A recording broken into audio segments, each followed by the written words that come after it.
உயிர்த்தெழுந்த இயேசு கிறிஸ்துவின் வல்லமை ஊழியங்கள் வழங்கும் வசனப் பெட்டகம். இயேசுவே கர்த்தர்.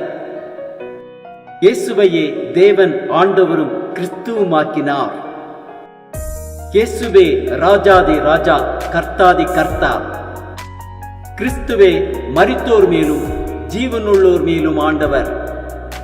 கிறிஸ்துவே போதகரும் ஆண்டவருமாயிருக்கிறார். வசனப் பெட்டகத்தின் இன்றைய தின கருப்பொருள்: தேவனுடைய வழி நடத்துதல். கர்த்தாவே, உம்முடைய வழிகளை எனக்கு தெரிவியும், உம்முடைய பாதைகளை எனக்கு போதித்தருளும். உம்முடைய சத்தியத்திலே என்னை நடத்தி என்னை போதித்தருளும். நீரே என் ரட்சிப்பின் தேவன். உம்மை நோக்கி நாள் முழுவதும் காத்திருக்கிறேன். தேவனுடைய வழி நடத்துதலை குறித்ததான வேத வசனங்களை பார்க்கலாம். சங்கீதம் 37, 23, 24 வாசிக்கிறோம். நல்ல மனுஷனுடைய நடைகள் கர்த்தரால் உறுதிப்படும். அவனுடைய வழியின் மேல் அவர் பிரியமாயிருக்கிறார். அவன் விழுந்தாலும் தள்ளுண்டு போவதில்லை. கர்த்தர் தமது கையினால் அவனை தாங்குகிறார். சங்கீதம் 25:9 வாசிக்கிறோம்.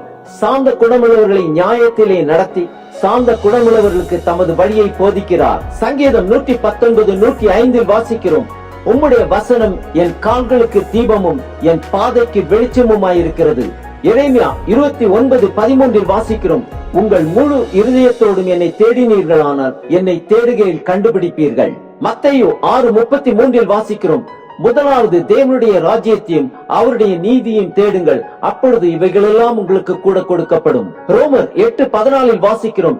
மேலும் எவர்கள் தேவனுடைய ஆவியினாலே நடத்தப்படுகிறார்களோ அவர்கள் தேவனுடைய புத்திரராயிருக்கிறார்கள். நீதிமொழிகள் 3:5-6 வாசிக்கிறோம். உன் சுய புத்தியின் மேல் சாயாமல் உன் முழு இருதயத்தோடும் கர்த்தரில் நம்பிக்கையாயிருந்து உன் வழிகளிலெல்லாம் அவரை நினைத்துக்கொள், அப்பொழுது அவர் உன் பாதைகளை செவ்வைப்படுத்துவார். நீதிமொழிகள் 11:14 வாசிக்கிறோம். ஆலோசனை இல்லாத இடத்தில் ஜனங்கள் விழுந்து போவார்கள். அநேக ஆலோசனைக்காரர் உண்டானால் சுகம் உண்டாகும். நீதிமொழிகள் 11:3 வாசிக்கிறோம். செம்மையானவர்களுடைய உத்தமம் அவர்களை நடத்தும், துரோகிகளின் மாறுபாடோ அவர்களை பாழாக்கும். நீதிமொழிகள் 16:3 வாசிக்கிறோம். உன் செய்கைகளை கர்த்தருக்கு ஒப்புவி, அப்பொழுது உன் யோசனைகள் உறுதிப்படும். நீதிமொழிகள் 16:9 வாசிக்கிறோம். மனுஷனுடைய இருதயம் அவனுடைய வழியை யோசிக்கும், அவனுடைய நடைகளை உறுதிப்படுத்துகிறவரோ கர்த்தர். நீதிமொழிகள் 14:15 வாசிக்கிறோம். பேதையானவன் எந்த வார்த்தையையும் நம்புவான், விவேகியோ தன் நடையின் மேல் கவனமாயிருக்கிறான். நீதிமொழிகள் 16:20 வாசிக்கிறோம். விவேகத்துடன் காரியத்தை நடப்பிக்கிறவன் நன்மை பெறுவான், கர்த்தரை நம்புகிறவன் பாக்கியவான். நீதிமொழிகள் 19:21 வாசிக்கிறோம். மனுஷனுடைய இருதயத்தின் எண்ணங்கள் அநேகம், ஆனாலும் கர்த்தருடைய யோசனையே நிலைநிற்கும். நீதிமொழிகள் 20:24 வாசிக்கிறோம். கர்த்தராலே மனுஷருடைய நடைகள் வாய்க்கும்.